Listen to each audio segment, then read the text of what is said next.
Assalamualaikum warahmatullahi wabarakatuh.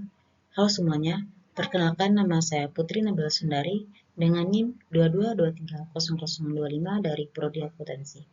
Baiklah, video ini dibuat untuk memenuhi tugas mata kuliah seminar akuntansi keuangan dengan dosen pengampu yaitu Bapak Muhammad Rifani SEMSI. Baiklah, pada kesempatan kali ini saya akan mempresentasikan atau menjelaskan mengenai sebuah artikel dengan tema yaitu Corporate Governance. Dengan judul artikel yang saya gunakan yaitu tata kelola perusahaan pada perusahaan yang terdaftar, apakah persaingan pasar membuat perbedaan.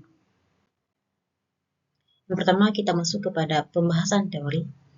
Artikel ini menggabungkan dua teori utama. Yang pertama itu teori kontingensi atau contingency teori.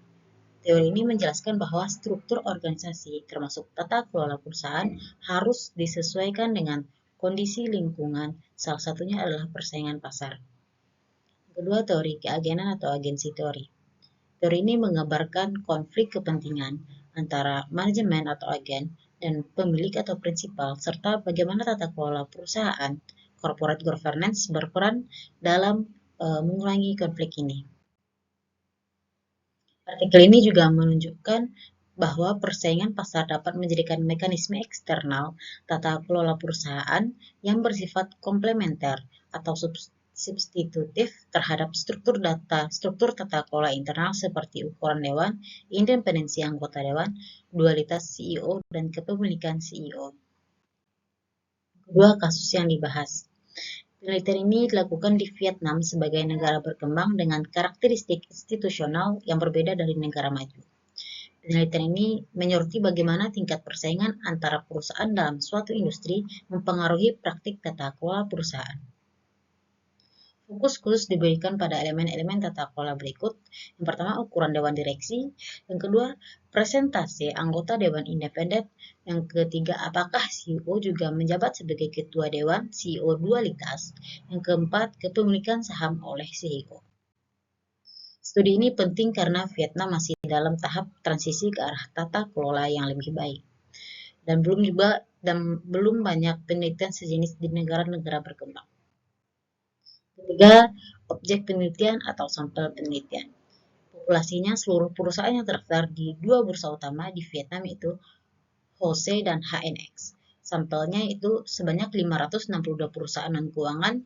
Perusahaan sektor keuangan dikeluarkan karena karakteristiknya berbeda. Periodenya itu dari tahun 2010 sampai tahun 2019. Itu sebanyak 10 tahun. Alasan pemilihan sampel untuk menghindari bias dari perusahaan keuangan dan karena perusahaan keuangan lebih representatif untuk melihat dampak langsung dari persaingan pasar. 4. Teknik analisis data. Jenis data yang digunakan itu data panel, perusahaan yang diamati selama beberapa tahun. Variabel utama itu variabel independen atau variabel X, tingkat persaingan pasar, dan diukur menggunakan Herfindahl-Hirschman Index atau HHI. Kedua, variabel dependence atau variabel Y, yaitu ukuran dewan, proporsi anggota independen, dualitas CEO, dan kepemilikan CEO. Variabel kontrol, leverage, umur perusahaan, aset tetap, ukuran perusahaan, dan kepemilikan negara. Metode analisis yang digunakan itu OLS, Ordinary Least Squares Robust, untuk mengatasi heteroskedastisitas. Kedua, FGLS, Visible Generalized Least Squares, untuk panel data agar mengatasi autokorelasi dan menghasilkan hasil yang lebih akurat tentunya. Kelima, yaitu hasil penelitian. Penelitian ini tentunya menemukan bahwa persaingan pasar memiliki dua jenis pengaruh terhadap tata kelola perusahaan. Pertama, pengaruh komplementer, yaitu menambah kekuatan tata kelola. Pada ukuran dewan direksi, semakin besar persaingan, HHI rendah, ukuran dewan cenderung lebih kecil dan efisien. CEO dualitas, di pasar yang kompetitif, perusahaan cenderung memisahkan jabatan CEO dan ketua dewan. Selanjutnya itu kepemilikan saham oleh CEO. Persaingan tinggi membuat perusahaan memberikan insentif yang berupa saham agar CEO memiliki kepentingan yang selaras dengan pemilik. Itu yang untuk yang A. Yang B itu pengaruh substitutif, menggantikan fungsi tata kelola.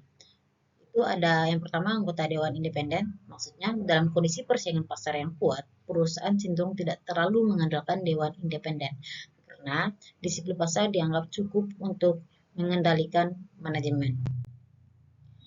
Sekian yang dapat saya sampaikan. Terima kasih atas perhatiannya. See you di the next video. Assalamualaikum warahmatullahi wabarakatuh.